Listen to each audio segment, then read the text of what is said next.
Oral history, like, what are you looking for? Just so I don't have to remember and write down every word. Okay, all right. You were telling stories. You were telling stories about the Remillard Brickyard. And, Right. And there was a spur on the north side of the river then? To Yes. get into the... Where Right. the clay pit is where the landfill is now. I've seen that in old road maps. Yeah. Old USGS survey maps. Right. Where was the kiln? It was back here off Story Road where you go in. It's where you, right now, there's Remillard Drive in there or something. But that's where it's, the one thing is going back in the history, the Remillard-Dandini. Mm-hmm. Actually, it goes back to the Remillard family who came from Canada and had a lot of stuff. You can just go on Wikipedia and do I saw that. There's Okay. talk about Oakland and talk about Yes, 1890s. Right. And the Remillard was the daughter, and she married a count from Italy named Dandini. Okay. And he was a bigamist, so she divorced him. Oh, okay. No sooner or whatever, you can see some of that. Okay. But she lived up in Hillsborough. Okay, I saw a reference to that. Yeah, so that's where her big stuff was. But they had a huge yard house there where when I was a child, I can remember seeing this stuff because they had the old buggies and a lot of the other stuff in it. So there is that old house there that is a national monument, I suppose that's it? National Register? Could be, Okay. could be. Then they built Walmart Right. and a whole bunch of office Sure, buildings all that's around. right. It's just all Because they surrounded. used to go all the way to McLaughlin. Oh, okay. They're on the other side of their property where it ended at McLaughlin, they had a truck farm. Oh, You know, well, vegetables maybe? vegetables and stuff. They dug out all of the clay out of the ground, and you know who started to build a landfill in there? Bum family. Oh, but the... That's where really got the Bum family got their start, even before the flea market. So he's the flea market guy. Yeah. Okay. So, when was the clay mined there? When was the brickyard operational? it was operational when my father started working there in the late 30s, but it was operational before that. Okay. I don't know about that history going back that far, but he started there as a laborer and he ended up as the superintendent there. Because I looked it up and it talked about it being used in, Right. like there was a big gap in the 1930s, 40s, 50s, and I thought that's when it was mainly used, so something is not, Okay. it's still strange. But where it was mainly used, and one of the biggest things was all in the 50s, when they came back after the Korean War and everything. Even Tropicana Village, all the other stuff out there. What the heck's the name of that subdivision where they built 5,000 or 6,000 homes on the other side of 101? Okay. Because all of the brick that went into the fireplaces at that subdivision came out of Remillard-Dandini, because they had the trucks out of here. The other brickyard they had was the one that was right here. On On Fruitdale? Fruitdale. Yeah, oh, that's right, the Delmar High School. using a quarry, or wasn't a... No, Delmar High School football fields where they used to dig the clay out of the Oh. ground where they did this one. Hmm. They donated that land to the Campbell High School district. And this subdivision over here on the corner at Lee Avenue and everything was, that's all the homes in there, that's all on landfill. Hmm. But, To fill in the pit after they dug out the clay? yeah, But it's not mounded up like... it's not mounted up like this one. This one, because it's you know, the city owns it, but it's got methane gas up the bazooey in there. Now the city is having a request for proposals, and they want to put maybe solar panels up there, or maybe warehouses up there, or... Well, and the other thing is, but I think this thing with doing a park in there is great. I would like to see, I was suggesting, since it has an interesting view along the freeway, make it something that people would want to walk up there for. I'm talking about maybe storage of sculptures. You know, like from Burning Man, you know, store it there for 50 weeks a year and then have a big festival when it goes off someplace. Yeah. I don't know, that's my wild idea. Yeah.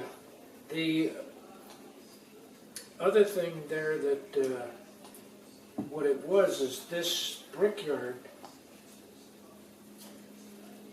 believe it or not, you know, they mined the clay out of the ground. The fellow that lived out on 24th Street, I believe, Joe Perry, he worked the shovel, and they had a track that went down to in the thing, and he'd load up what was called a little dinky, and it'd come out, and it'd dump it into the machine that are going to manufacture the brick, because these bricks were called sand molds. They were done in a mold, and then they went into the out in drying racks in the yard, and it'd go out. You had a crew where they put the cables, and they'd go on a pallet out. Then they'd have people stack them in there. Then they had horses that my brother used to be one of In the 1930s? No, in the 30s, yeah. Up until they still had the horses. No, my father was in the 60s, early 60s. Huh. They didn't use machines. No, because it was not all paved. You know, the other things, what they used to do is they used to come in, because it was all dirt around everywhere. They'd get Reed and Graham to come in and oil it, you know, to keep the dust down and do the other things, so it built kind of a macadam, but by the rains and everything else, and the horses going through, you know, it'd create dust again. My grandfather used to be the person that would seal the doors when they came out of the drying shed and put the brick in, stacked it in before they started the fires on it. So your grandfather worked here and your father? Yes. Wow. What happened to you? And my brother. And your Oh, brother? Sam worked there? And my brother. And I did while I was in high school during the summer. Different things. Were they all Italian? What? Were they all Italian?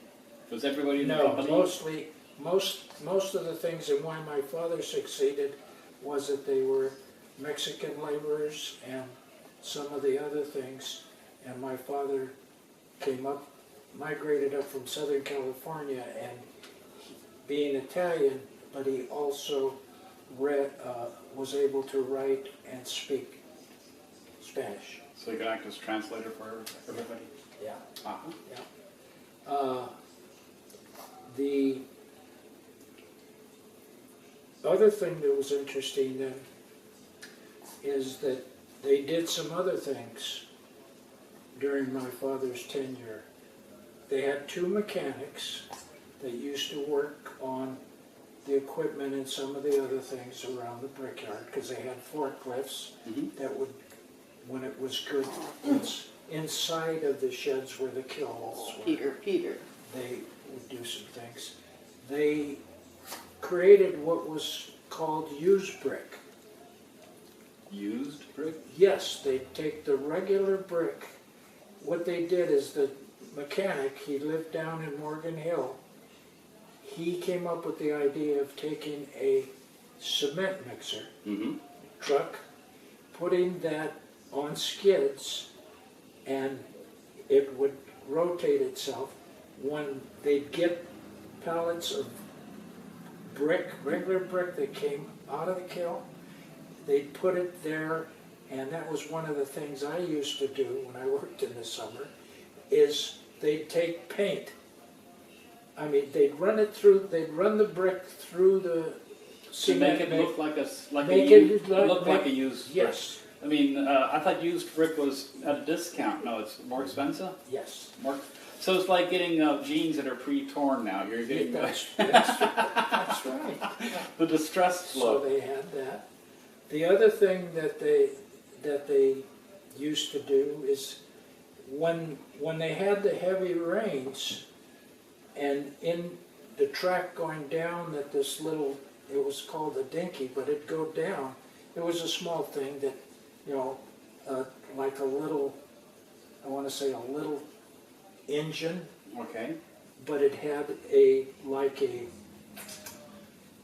bed that not a bed, but another piece of equipment that he'd take, and he'd drive it down. The fellow that ran the shovel, he'd drive it down to where it is. He'd get out and load it up. By hand. No, with the regular regular steam shovel, Okay. and then bring it back up, and they'd dump it into the brick making machine. Then it'd come out and go on the things. And then, like I say, the horses used to come in and go between the narrow racks. And somewhere I do have a picture of my mother when my brother was real little that kind of showed a piece of the drying racks. I'll try and find it for you, if that helps. But So the river is rather wide there. The Coyote Creek is rather wide there. Is that because they had mined it or quarried it, or? no, they Is didn't. They didn't do much with the regular river. It was more this Off way. to the east. Off to the east. Did they use the train to get the bricks out of there? The train was built. The track was built in 1922, I think. No train to get the bricks out. No. Why is that? Why not? They trucked it out. Huh. At least during what I know about it. I don't know about the history before, if they used the tracks to take it out, but I don't think they Okay. because while my childhood, and I can remember, is that they had, I guess by the 1960s, you're saying. So by the 60s, they would use trucks. That's for sure. yeah, it was earlier. 1950s. I was born in '43, and I can remember going there when I was 6 and 7 years old. Wow. Okay. I learned how to drive there at the Brickyard. There was an old Cadillac that belonged to the Remillard family that they use it, you know, around the different things out there. They had, and it was a Cadillac. I wish I could have restored it, but they didn't. And but that's some of the things where I drive around. How old were Hopefully on you? the weekends or in the summer and the other things. Uh-huh. while we were doing it.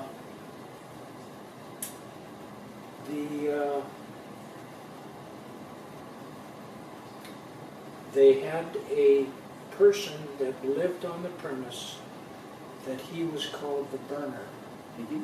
He had his family there. I can remember his wife and 2 daughters, and he'd be the one that would work in what's called a German-style field kiln.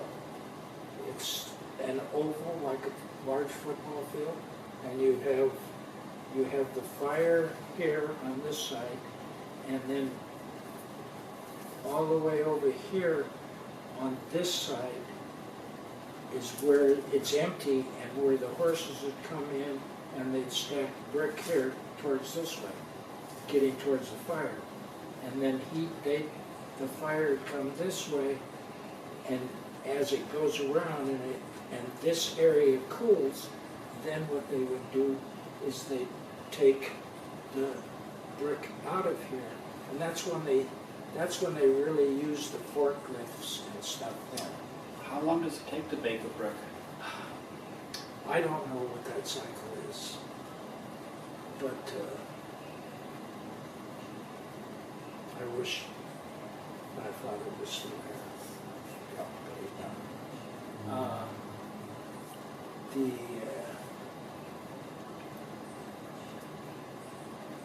The other thing that, what they do too is they also, and they do things, a lot of the bricks get what they call bats, they get broken, or the different things. That was another thing that the mechanic that lived down in Morgan Hill, he designed, or he came up with the idea of crushed brick that you see people doing the things. So they had a thing where, For paving, for gravel sidewalks? yeah, right, different things, that they take what were called the bats that were already cooked, but you couldn't sell them. You know, they were half a brick, quarter of a brick, and they take that over to a machine that, or a shed that was built, and it was over by the horses, that it was a one-man operation where the fellow would have like a little front-end loader, and he'd take a pile and bring it in and drop it in a chute, and it'd go through and it would hammer up the things, and then it would... You don't want it too fine, you want it... No, it was, you know... Gravel size? Gravel size. Then he would, you know, and it'd fill up a big hopper, and he'd go down, and it was on the edge of where they dug out some clay. So then he would go down to the bottom, and he'd take bags, and he'd put them up in the chute, open a lever, and I used to help him once in a while during the summer, and fill up, and then they'd palletize that and sell it to the, like these, you know, these yards where you go and get different things. How many brickyards were there in San Jose? Well, no, there were two owned by the Remillard family. Okay. The one right here and the one on Story. On Keys, right at Second, it's called Remillard and Brothers. They used to make tile for roofs and everything. They also did some brick, but not as much. There's another company also, I think, I'm trying to remember the name of it. The house on Willow at Caroline is made by somebody that made bricks, I think, but I forgot the name. It was some other name. Is it not Remillard and Brothers? Maybe. Okay, all right. I don't know. I'll have to look up in the history book. Well, you're probably right on that. It was made out of clinkers. I wish I was more prepared for this for you. Well, I can come back to it another time and do more if you'd like. Yeah, whatever. Tropicana Village. That's across that Story and... Yeah, I believe that's what Story it and King. is, yeah. Whatever in there, That's the shopping center there, Story and King. yeah. It was made out of the bricks from here. The other one, the other, Do you know Paul Pereira from the mayor's office? Because he was saying some history about this also. He was saying a lot of the bricks went to Oakland. yeah. Okay. The other thing is, your Camden High School was made with the bricks from this brickyard. You know, it's now gone. There's nothing left, the shopping center's there now. Oh. It's Meridian, Union and, Blossom Hill? no, right, Camden? Camden High School, Camden Park. Oh, okay. It's now the Lucky's there, Safeway, Lucky's, yeah. Where Bascom and Union No, cross? further down. Camden, Okay. yeah. Camden and Union. So when did they stop using the brickyard?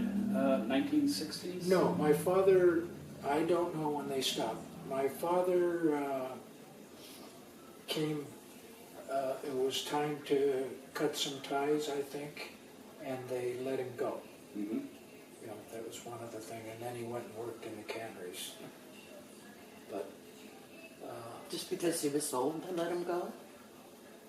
no, I think it was a matter of a price cut, because I can remember... Downsizing? Well, yeah, hey, my father had a take-home vehicle, a gas credit card, and in the 40s he was making $1,000 a month. And then that accelerated up until the time they cut back. You weren't even born. Yeah, I was. That's what I remember. 19. 43, I was born. So, Hey, look at here, Peter. I So bet they you have like that. this. the other large brickyards, and they were kind of sister companies, and I don't know, but it was in Pleasanton and Livermore. Hmm. If you remember the school bus that where two gentlemen hijacked a school bus and Buried it? buried it. That was in Chowchilla, wasn't it? No, it was up here in Pleasanton, Livermore. Oh, wow. Can That was like 30, 40 years ago now. Yeah. Because as a matter of fact, this brick here on this house, when we moved in, there was a brick in the outside trim. Uh-huh. And during I changed some stuff and created a piece, and it had Livermore embossed in it. And a very good friend of mine, in the professional organization I belong to, lives in Livermore. And I gave it to him and his wife, and it's still sitting on their front porch. That's a different story altogether. Some of the other things on your tour, like I say, and Dave Mitchell probably do it, we talked to the water district when I was helping in San Jose after I retired. And the water district property up here. Martha and 12? Yes. Yes. It looks like a great place to cross into that. Yes, it is. That's where I'd say you want to bring a bridge across there. And on the south side of the property, you know, there's their wells up there and everything, but on the south side of their property, there's a place that you can put a 10-foot walkway, in my opinion. At the very end, you got some wells and some other things, but then there's a chain link fence.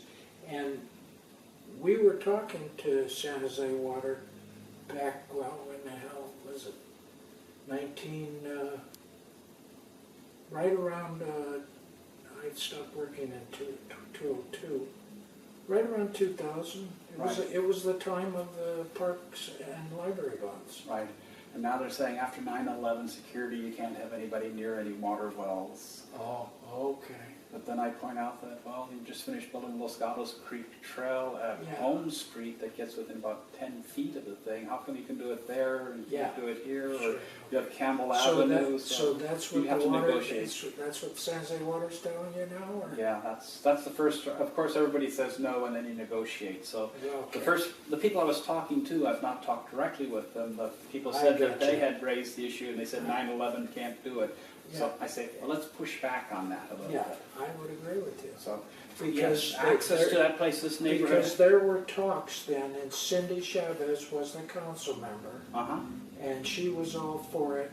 And the other one, the council member that was all for it was Shirakawa, but maybe don't want to do that. Yeah, this area, what is it, Spartan Keys is it called? Is kind Spartan Keys. Is an impacted neighborhood, and while there's all this parkland there, and if you don't have access to it, it doesn't do you any good. So also this park is a rather long area, and it's good to have access points in the middle so you don't get trapped.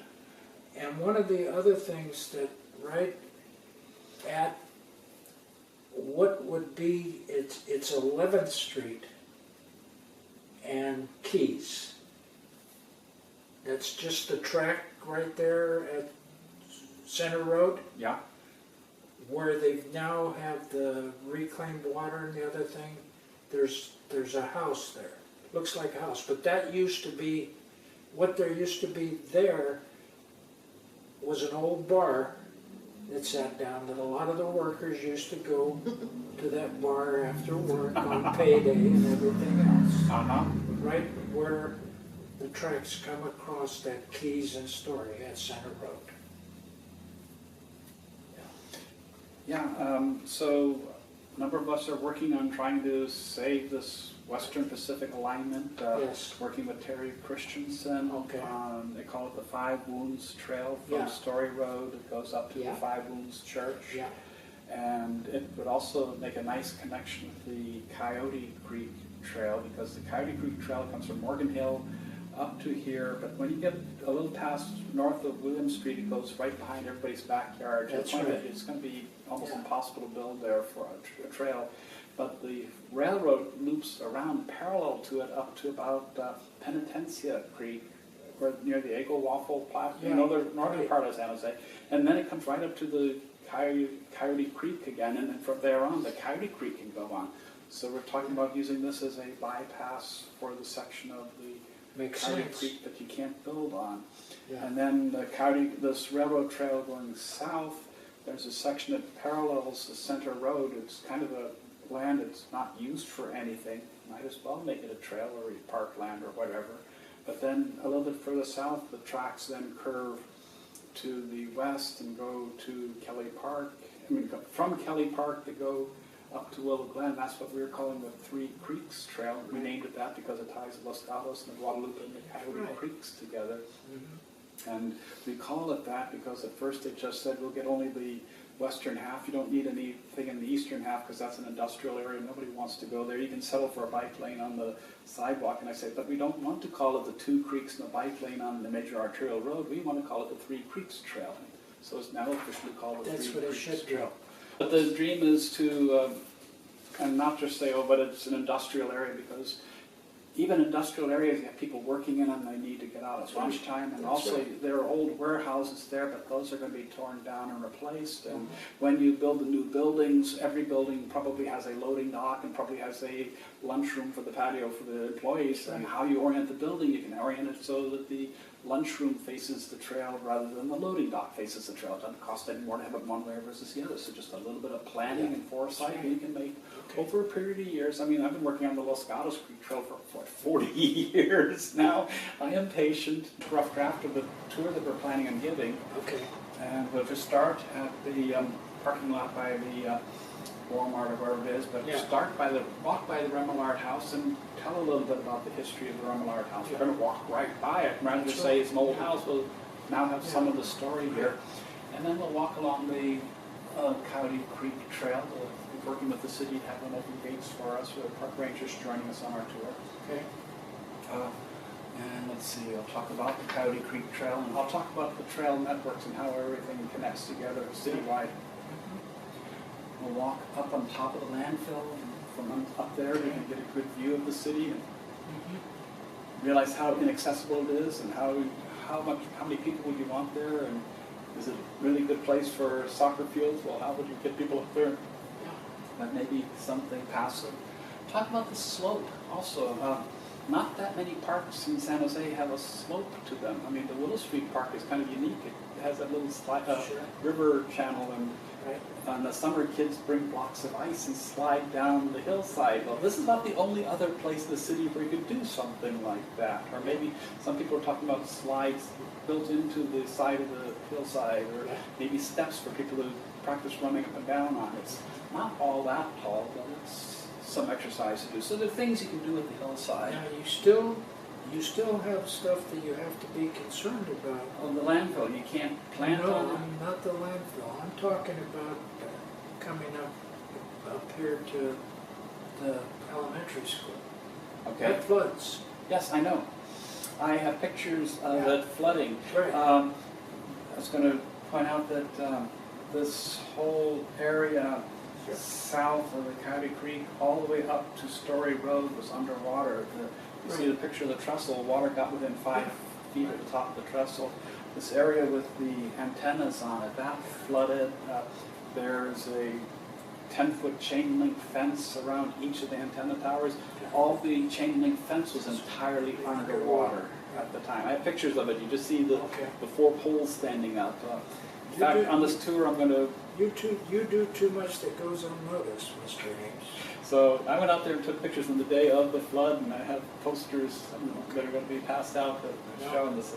But anyhow, talk about the hillside, walk underneath the trestle, and talk a little bit about the history of the Western Pacific. We found out all sorts of history of how Western Pacific built this track here to break the monopoly that Southern Pacific had on San Jose. Southern Pacific was the time of the robber barons, and they had San Jose in a monopoly for 50 years, and so because this line goes up to Niles Canyon and connects over to the Feather River Canyon that goes all the way to Salt Lake City. And right, and the other thing it does is the one that goes up to Oakland, the cement plant.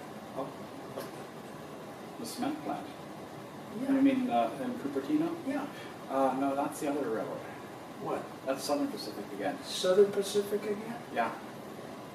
The Western Pacific only goes from Niles Canyon, loops down the eastern side of San Jose, comes along Highway 101, Right. loops down here, crosses up, and then comes up across the Willow Glen Trestle and came as far as Santa Clara Street. And it ended at Santa Clara Street. That's where their terminal was.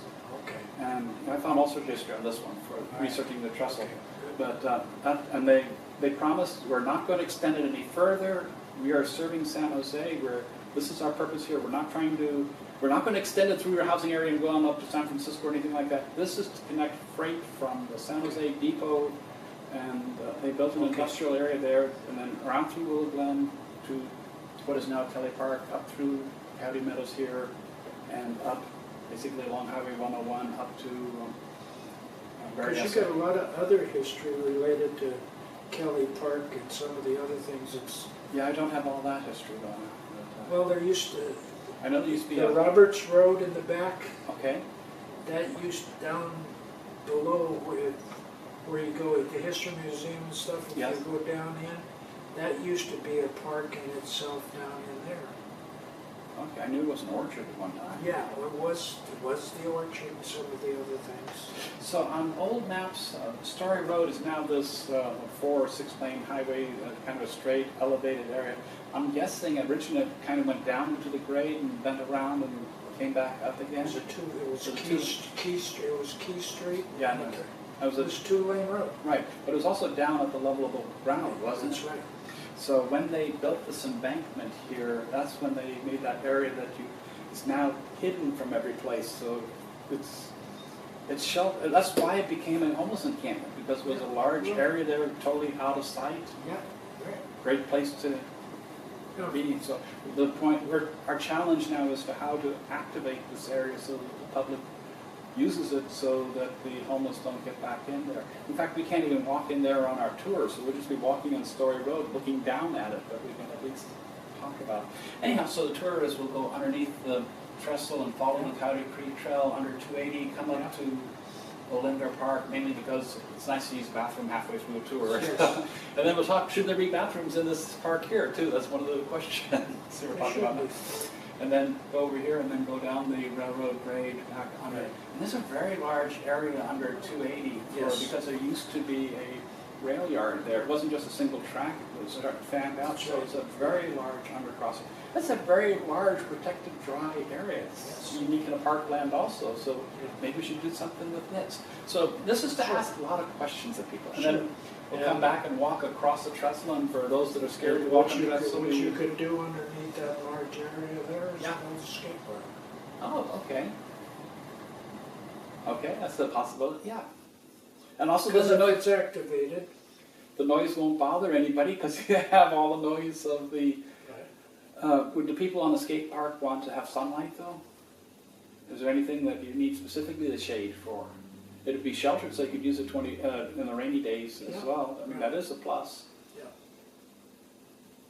But you've got some other things. So anyhow, this is the tour, and this is a rough draft of my talking points. Yep, you're doing good. I see that, it's out there, and some of the some of the people, what's his name from Save Our Trails is also putting it out like Yep. you did, Yeah, Bill. which is Rankin. good. Yeah, Bill.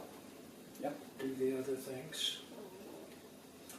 We thought we'd have a tour for 50 people. We already have 47 sign-ups. Good. So I said, well, why don't we, I just put the notice out. Let's raise the limit so we can get a few more people. It'll be very discouraging to just see the notice and not you turn down right away. So Right. we're going to take 80 people and maybe do it in 2 clumps, one right after the other. So kind of Okay. follow along. Or have two, or get a very loud loudspeaker microphone. Or have a whole bunch of people helping. There's Okay. a lot of people are doing this. It's not me just doing the tour. I know that. Yeah. Okay. So different people will be talking at different places. So Deb Okay. Kramer will be talking about the riparian habitat, and Terry Christensen will talk about the Five Wounds Trail, and Good. Bill Rankin will talk about the Three Creeks Trail. I'll give the history of the trestle. But let me stop the camera. Okay. Thank you. This has been an oral history by Michael LaRocca, recorded at his house, July 19th, 2017.